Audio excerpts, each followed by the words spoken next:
This is Optimal Startup Daily, episode 107, 5 Hard Questions You Should Ask Yourself Before Starting Up, by Ryan Hoover of ryanhoover.me. And I'm Dan, I'm your host and narrator here. Welcome to the show where I read to you from some of the best blogs covering entrepreneurship, freelancing, and more. And if you have an idea for a future show, a topic request you'd like to let us know about, please come visit oldpodcast.com to chime in. That's oldpodcast.com. And thank you to Email Octopus. They give you the tools you need for email marketing, including customizable sign-up forms, autoresponders, and list segmentation. It's a user-friendly platform that's quick to get set up and easy to navigate. That's what we loved about it. And right now, Email Octopus is offering Optimal Startup Daily listeners 50% off of their first month. Visit emailoctopus.com/OSD, or you can quote code OSD50 at sign-up. For 50% off your first month of email marketing, visit emailoctopus.com/OSD or quote code OSD50 at sign-up. For now, let's get right to the post and start optimizing your life. 5 Hard Questions You Should Ask Yourself Before Starting Up, by Ryan Hoover of ryanhoover.me. Product Hunt began as an experiment, inspired by my desire to share, discover, and geek out about new and interesting products with smart folks. The 20-minute MVP was surprisingly well received. Turns out, I wasn't the only one that enjoyed the daily email, as more people subscribed and shared it with their friends. The positive feedback and early traction encouraged me to build it into a real product, so I reached out to my friend Nathan Bashaw, and we designed and built the product over the Thanksgiving break. What started as a simple email list of 30 entrepreneurial friends has expanded to an influential community of 9,000 and growing. But Product Hunt isn't a happy accident, and certainly not my first startup idea. I've experimented with various ideas over the years and refined the qualities that I look for before jumping into my next startup idea. Evaluating startup ideas. We all come up with startup ideas day by day, but choosing the right idea requires introspection and careful thought. While I've enjoyed experimenting and learning from various projects, asking these 5 questions would have saved me time wasted on unviable ideas that I didn't really want to pursue long term. 1. Passion. Am I excited to pursue this for several years? Despite the perception caused by demo days or product launches on TechCrunch, startups are never an overnight success. It takes several years of building and marketing to create a prosperous business. During this time, entrepreneurs face inevitable struggles that, without passion, are incredibly difficult to overcome. Over a year ago, I considered building Uber for laundry. I called it Laundry Mate. I know, terrible name. As San Francisco residents know, an in-home washer and dryer is a luxury. Knowing how busy SF professionals are, I saw a need for a service like this, so I created a landing page to collect email addresses to measure interest and start a dialogue with potential customers. My confidence in the idea increased after receiving positive feedback in the service from those that signed up. A few days later, I killed the project. Despite my confidence in the problem hypothesis, which is busy professionals hate to do laundry and are unsatisfied with existing solutions, I didn't want to be in the laundry business. Surprisingly, linen and the smell of freshly ironed clothing doesn't excite me. Thankfully, I recognized this quickly before investing more than a weekend on the idea. Ironically, a year later, on-demand laundry startup Washio started. 2. Pragmatism. Do I have the right skill set and team? I fully support ambitious entrepreneurs, but sometimes ambition and excitement blinds them from reality. We're not all Elon Musk. Wise entrepreneurs evaluate their ability and team honestly. A friend of mine once pitched an idea for a social restaurant discovery app. The concept was similar to Yelp, but with more emphasis on recommendations from friends. Let's assume people want a more social Yelp. Even if that were true, the product must be adopted by a massive audience to become a successful business. Not to mention it would be in direct competition with Yelp, Foursquare, and other incumbents in a crowded space. Some entrepreneurs have the experience and capital to pull this off. With utmost respect, my friend who had never worked in a startup environment did not. Like many, he underestimated the level of effort, capital, and marketing required to succeed with this particular idea. I'm not advocating entrepreneurs to avoid swinging for the fence, but sometimes a base hit is the best strategy to score. Consider solving a smaller problem first before swinging. Be pragmatic, evaluate the market, and recognize your strengths and weaknesses. 3. Existing user behaviors. Are people doing this already? It's very difficult to change user behavior, let alone create entirely new ones. Most successful startups leverage existing behaviors, enabling people to do something they are already doing, but do it better or more frequently. Ev Williams articulates this best.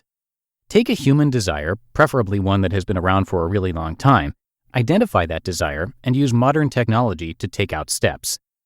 Rarely do successful startups drastically introduce new behaviors. Before Instagram, amateur photographers snapped photos and uploaded them to their computer to beautify them with Photoshop or similar photo editing applications. Another example, Joel Gascoigne wasn't satisfied with his current solution for sharing on Twitter and other social networks, so he created Buffer, a better way to share updates and links. Joel built it for himself, but also the millions of others tweeting, posting to Facebook, and sharing on the web. And another, mobile messaging app WhatsApp didn't grow to 430 million active users by changing people's daily behavior. Communication and desire for social connectedness is innate in all of us. The service simply made communication easier and more accessible. Once you've identified an existing behavior, you have to provide a much better solution than what they're doing today. As an active blogger, people often share my writing on Twitter, sometimes pulling quotes from the essay. But I wanted to encourage readers to share even more by making it easier. So I created Requote. I whipped up a simple JavaScript script that enabled writers to highlight snippets of text on their blog. When clicked, a Twitter share prompt opened with a pre-filled message. I used it on my own blog for several months, but few readers used it. It failed. People were satisfied with existing solutions. Requote wasn't valuable enough. 4. Growth engine. How will I acquire users? As we all know, building a great product is just part of the challenge. You also need users. Without traction, even the best products die on the vine. Go-to-market and growth need to be considered on day zero. Having a thesis for your startup's growth and an understanding of your business economics will help identify opportunities. For example, many e-commerce companies that sell expensive merchandise leverage paid channels such as Google AdWords or Facebook ads to acquire users and generate revenue on the direct sale.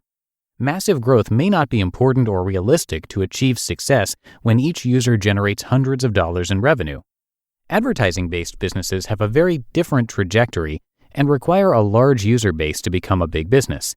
In part, this is why startups like Pinterest and Twitter didn't focus on monetization in the early stages. Relative to the high-end e-commerce business, revenue per user is much lower and relies on word of mouth, press, SEO, App Store distribution, and other non-paid channels to grow. Consider asking, how many users do we need to reach our revenue goals? Can I acquire users affordably through paid channels? What will encourage people to spread the word? 5. Monetization. How will I make money? Turning mindshare into money is often just as challenging. In 1999, Nick Swinmurn famously conducted a Wizard of Oz test to prove he could make money selling shoes online. At the time, e-commerce was relatively new, and it was unclear how many people would be willing to buy shoes before trying them on in person. Before investing in a sophisticated e-commerce platform and buying inventory, he put up a simple website and hosted photographs of shoes from local stores. If people made a purchase through his online store, he would return to the shop to buy the shoes and ship them to the customer. To his delight, people bought them, proving there was an opportunity to build an online marketplace for shoes. Nick's experiment became Zappos, one of the largest online retailer of shoes. I went through this thought exercise on another project of mine called Wall of Awesome. 2012 was a good year for PlayHaven. We were growing fast, doubling headcount within a 6-month period. Having seen the importance of nurturing a positive company culture, I sought to build a simple product that enabled people within the company to recognize and appreciate each other's work, delivered as a weekly email digest.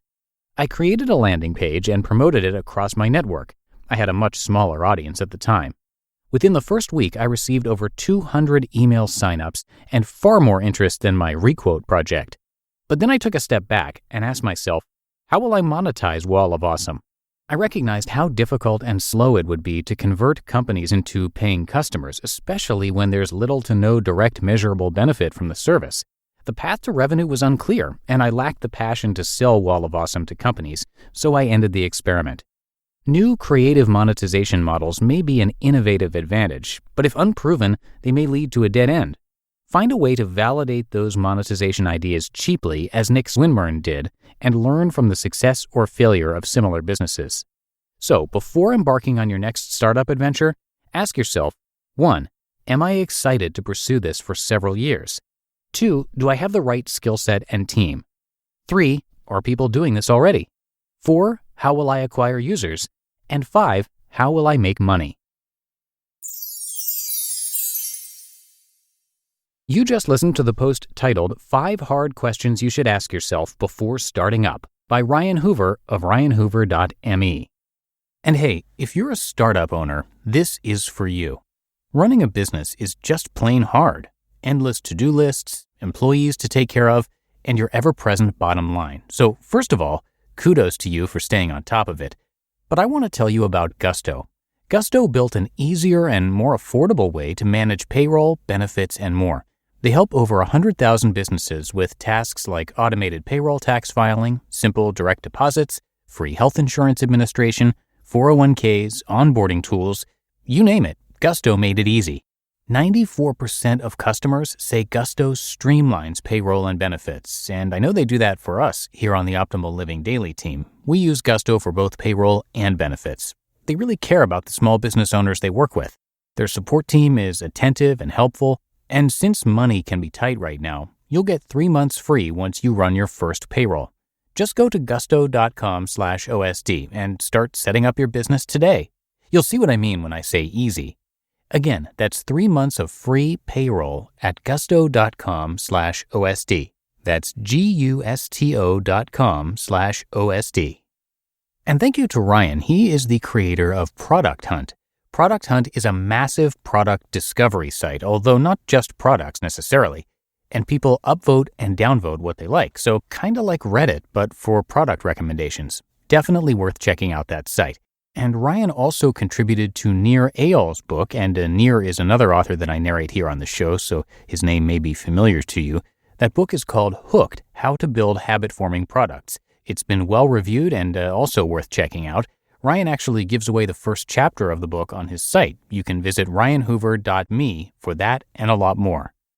But that'll do it for today here on Optimal Startup Daily. I thank you very much for listening and being a subscriber of the show. Hope you have a great start to your weekend, and I'll catch you back here tomorrow, where your optimal life awaits.